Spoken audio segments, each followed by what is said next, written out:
Welcome to my channel, where we help you improve your English skills with engaging stories, tips, and tricks. In today's lesson, we will talk about handling mistakes while learning English and how to remember words better. I'll share some interesting insights from a classroom scenario, but I've also added some personal experiences and examples to make this more engaging and relatable. This is a long lesson, but I promise it will give you some powerful tools for learning English. How I handle mistakes. So, let's start with a story about handling mistakes. Last week, on a regular Tuesday, I went to school here in Lagos, Nigeria. One of the students, Emily, raised her hand and asked a very interesting question. She said, "I want to practice speaking with the people around me, but I'm afraid of making mistakes. I don't want to sound stupid. Can you help me?" Our teacher smiled and said, "Emily, this is such a good question.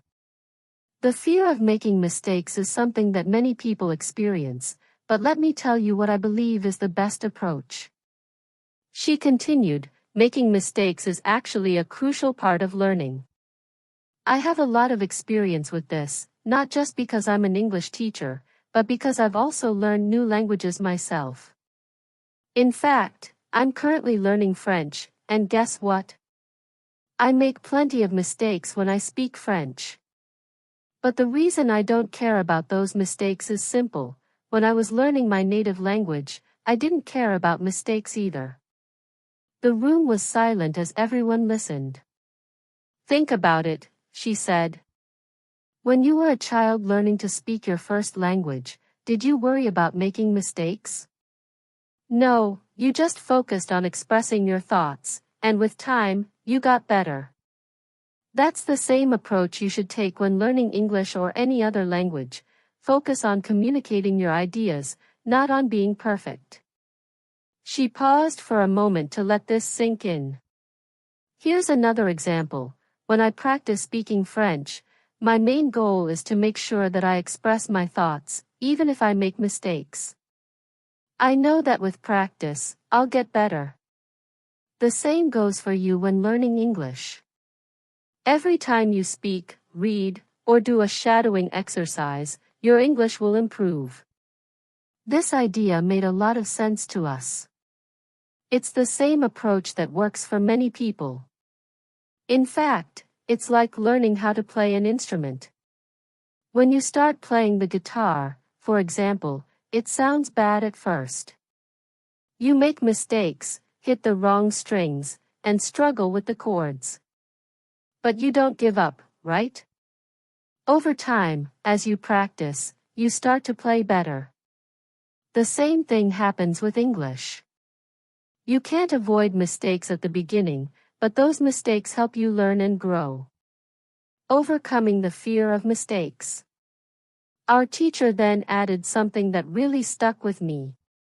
"You should have the same attitude as a 2-year-old child," she said. "Children at that age make plenty of mistakes when they speak, but they don't care. They just keep trying, and by the time they're 3 or 4, they make fewer mistakes and can communicate very well, around 2,000 words.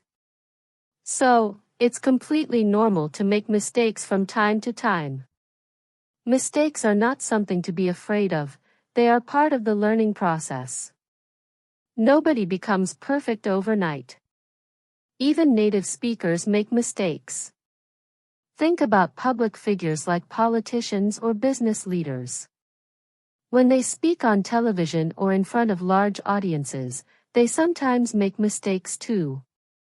But do they stop speaking? No, because they care more about sharing their ideas than worrying about making small errors. That's exactly how you should approach your English learning journey. Don't aim for perfection right away. Instead, focus on progress. Every mistake you make is a step toward getting better. How I remember words. The next day, on Wednesday, I went to class again. This time, another student named Ryan had a question.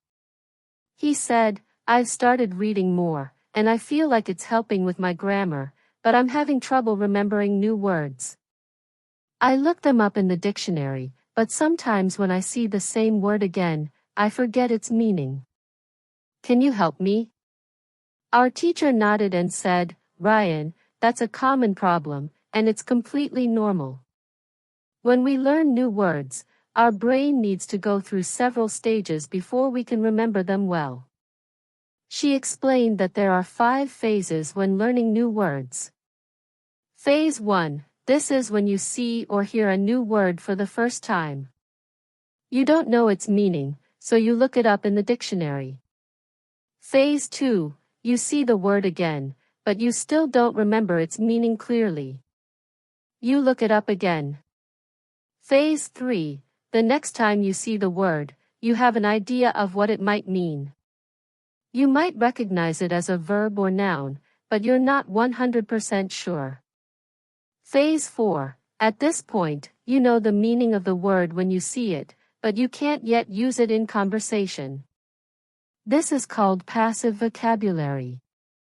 Phase 5. Finally, you reach the stage where you can actively use the word when you speak. It becomes part of your active vocabulary. Ryan seemed relieved to hear this.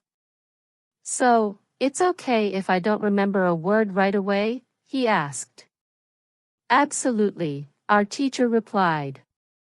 It's all part of the process. You need to see or hear the word several times before it becomes a part of your everyday vocabulary. Don't feel bad if you have to look it up multiple times. Each time you do, you're getting closer to mastering it. How I improve my listening. On Thursday, we had another great discussion in class. One of the students, Lily, asked a question about improving her listening skills. She said, I can read and write in English, but I struggle to understand people when they speak quickly. How can I improve my listening? Our teacher smiled and said, Lily, improving your listening skills is key to becoming fluent. Listening is a big part of communication because if you don't understand what others are saying, it's hard to respond. She explained that there are a lot of resources available online, such as podcasts, audiobooks, and English movies. But she said, it's important to choose the right materials.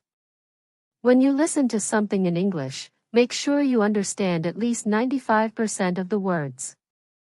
If there are too many new words, it's better to read the transcript first so you can familiarize yourself with the vocabulary. She also gave some great advice. When you listen, don't focus on learning new words. The goal of listening is to understand the message. As you listen to more and more content at your level, your listening skills will naturally improve. You'll start to pick up on common phrases, sentence structures, and the rhythm of the language. Conclusion. In conclusion, learning English or any language is a journey full of mistakes, but those mistakes are your stepping stones to success. Whether you're learning how to handle mistakes, remember new words, or improve your listening skills, it all comes down to practice and patience. Remember, no one starts out perfect, but with each mistake, you're getting better. At Unlock English, we believe in the power of practice, and we're here to help you every step of the way. So, keep speaking, reading, listening, and most importantly, keep making those mistakes. They are the key to your progress. How to improve your English listening skills with books, films, and motivation.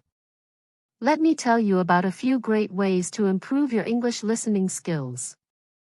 These are methods I have personally tried, and they worked really well for me, so I highly recommend them to you. The first thing I suggest is reading books. Books are a fantastic way to start, especially if you're a beginner or even at an intermediate level. What's great is that you can choose books that match your current level of English. Step 1. Choose the right book for your level. Finding a book at your level is very important. For example, if you're just starting to learn English, you don't want to pick a book that's too difficult, it might frustrate you. But if you choose a book that you can mostly understand, you will enjoy it and learn new words along the way. Here's what you should do. First, read the book, then listen to the audio recording of that book. Listening to the recording while reading will help you improve both your reading and listening skills. You can do this at home when you're relaxed or even while traveling, like when you're on the bus or train. There are some websites that provide great English books for this purpose. You can visit sites like greatenglishbooks.co.uk or https://www.google.com/search?q=learnoutliveebooks.com for access to interesting stories that also have recordings. These sites provide books in 3 different levels: beginner, intermediate, and advanced. This way, no matter your skill level, you can find something suitable. Step 2. Listen to the news in English. Another thing you can try is listening to the news in English. This can be really helpful because news stories often use everyday language, and you can hear how people really speak. There's a website called newsinlevels.com that provides news stories in simple English. Just like the books, they offer news at different levels of English. Whether you're just starting out or already know 2,000 words in English, you can find something that suits you. Listening to the news regularly will help you get used to the language and improve your comprehension over time. Step 3. Watch films and videos. Apart from books and the news, films and videos are excellent resources for improving your listening skills. When you have learned around 2,000 words in English, you can start watching English films. Watching films is fun, and it's a great way to learn how people actually speak in real life. Here's what you should do. The first time you watch a film, turn on the subtitles. This way, you'll understand the story and learn some new words. After watching it with subtitles, try watching the same film again without them. Each time you watch the film, you will understand a little bit more. If you really enjoy the film, you can watch it multiple times. This repetition will help you get more familiar with English expressions and improve your listening. For example, if you're interested in nature, you can watch documentaries about animals or the environment. There are plenty of nature films available online. You can also find great reality shows, which are often easier to understand than regular films because they tend to follow a simple structure. Watching something that interests you will make learning English much more enjoyable. Step 4. Spend 30 minutes a day listening. The more time you spend listening to English, the faster you'll improve. Try to listen for it at least 30 minutes every day. You can listen to anything: books, news, films, or even music. At first, it might feel difficult because you might not understand everything, but don't worry. Focus on what you do understand, even if it's just a few words or sentences. Over time, your understanding will improve. In the beginning, it's easy to feel frustrated because you might not understand most of what you hear, but try not to focus on what you don't know. Instead, be happy with the new words and sentences that you do understand. Every new word you learn is progress. Remember, listening is one of the easiest ways to learn because all you have to do is sit back and listen. You don't need to do anything else. A personal story: how I improved my listening skills. Let me share a story with you about how I improved my English listening skills. This might inspire you. In one of my English classes, my teacher asked us to talk about the first time we became interested in learning English. Do you remember the moment you first started learning in English? For me, I started learning English when I was in high school. At first, I didn't like it at all. It was really hard, and I found the grammar confusing. The structure of the sentences didn't make sense to me, and I struggled to memorize vocabulary. When I finished high school, I was still only a beginner. I couldn't speak English, and I thought I would never be able to learn it properly. I believed that English just wasn't for me. But something changed when I turned 20. I've always loved music, and around that time, I started listening to a band called the Blue Roses. I really wanted to understand the lyrics of their songs, so I began translating their songs word by word. Slowly, I started to understand more and more of the lyrics. One day, I met two travelers from Australia on a train. We had a very simple conversation in English, but that small talk made a big difference for me. I started to believe that maybe, just maybe, I could actually learn English. From that moment on, I worked on my English almost every day. I listened to English songs, watched films, and read books. Eventually, I became much better at understanding and speaking English. I even decided to travel to Sydney, Australia, to improve my English further by immersing myself in the language. The importance of motivation. My teacher told me something very important during that class: motivation is key to learning English. Without motivation, it's hard to stay focused, but when you have a strong reason to learn, like wanting to understand music, films, or having conversations with people from other countries, you will find it much easier to make progress. Everyone in my class had a different reason for learning English. For example, one of my classmates, Emily, wanted to read classic literature in its original English. Another student, John, dreamed of becoming a tennis coach in New Zealand and knew he needed to speak English well to achieve his goal. Sarah, another classmate, wanted to work for a big international company in Dubai and needed English for her job. We all had different reasons, but we all had one thing in common: we needed English to achieve our goals. At the end of the lesson, our teacher asked if we liked learning English. I told her that when I was in high school, I didn't like it at all, but now I really enjoy it. I can see how useful it is to speak English in so many different situations. My teacher said that liking English makes it easier to learn. If you enjoy English music, films, or culture, it becomes easier to spend time learning the language. How to learn 3,000 words in English. One day in class, a student asked our teacher how to learn 3,000 important English words. Our teacher explained that while you can find lists of the most common 3,000 words on the internet, learning words from a list isn't very helpful. Learning words in isolation doesn't help you understand how to use them in real conversations. A better way to learn new words is by reading or listening to full sentences. This way, you learn the words in context, and you'll remember them more easily. For example, instead of memorizing the word appreciate from a list, you can learn it in a sentence like, "I really appreciate your help." By seeing or hearing how the word is used in real life, it will stick in your memory longer. Conclusion. Stay motivated and keep practicing. In the end, the key to improving your English listening skills is simple: practice regularly, stay motivated, and enjoy the process. Find things you like to listen to, whether it's music, films, or news, and make it a habit to spend time with English every day. The more you listen, the better you will get.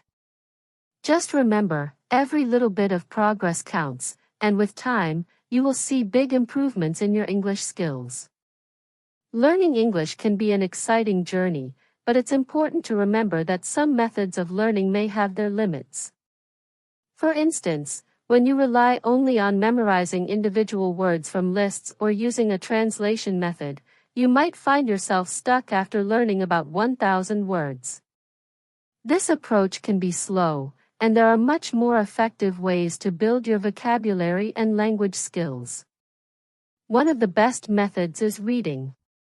If you're a beginner, it's a great idea to start with simple books. A perfect example is Robinson Crusoe, in simple English. You can easily find this version on websites dedicated to beginner readers or even at your local bookstore. Just search for Robinson Crusoe for beginners, and you'll likely find a version that suits your level. This book introduces new words in a natural context, which makes it easier to understand and remember them. There's an interesting rule about language learning: every important word for you will keep showing up in your life until you eventually learn it. This is very similar to how children learn their first language. When we are kids, we don't study from word lists. Instead, we hear and use the language in our daily lives. Words that are important to us, like milk, food, or play, come back again and again in conversation. Eventually, without even trying too hard, we understand and know these words. For example, think about the word Google. It's now a verb in many languages. No one learns this word from a vocabulary list, yet everyone seems to know what it means. The first time you heard the word Google, you probably didn't know what it meant, but as you heard it more often in different contexts, you began to understand it. Maybe someone said, "I'll Google it for you," or, "You can find the answer on Google." After a while, the meaning became clear. This is a great example of how we naturally pick up new words when we use a language regularly. This method is much more effective than memorizing lists of words. You don't need to spend hours studying vocabulary from flashcards or apps. Instead, immerse yourself in English by reading interesting stories, watching videos, or having conversations. When you use the language frequently in your daily life, new words will naturally become a part of your vocabulary. Let me share a story about a student learning English while working in a cafe. This student, let's call her Emma, lived in a small town in Canada. After school, she worked at a cafe serving customers who mostly ordered coffee and sandwiches. At first, she found the job easy because the customers always used the same words: coffee, sandwich, thank you. These were words Emma heard every day, and she quickly became confident in her ability to communicate. As Emma's confidence grew, she started to have longer conversations with the regular customers. She felt proud that she could understand them, and they often complimented her on her English. Everything was going well until one day something unexpected happened. One Tuesday afternoon, two new customers came into the cafe. They were a married couple from Australia visiting Canada on vacation. The man spoke to Emma, but she couldn't understand him at all. Even though she knew he was speaking English, his accent was completely unfamiliar to her. Emma thought maybe he was asking for something the cafe didn't have, so she called her boss over to help. Her boss quickly understood the man's order and sold them 2 coffees and sandwiches. After the couple left, Emma felt embarrassed. She apologized to her boss for not understanding the man. Her boss reassured her, saying it was perfectly fine and that this kind of thing happens all the time. The couple was from Australia, her boss explained. Their accent is different from what you're used to hearing here. Still, Emma felt frustrated. The next day, she told her English teacher what had happened. "I felt really silly," she said. "I've been working at this cafe for months, and I thought my English was good enough for the job, but when I couldn't understand that customer, I started doubting myself." Her teacher smiled and told her, "You shouldn't feel bad at all.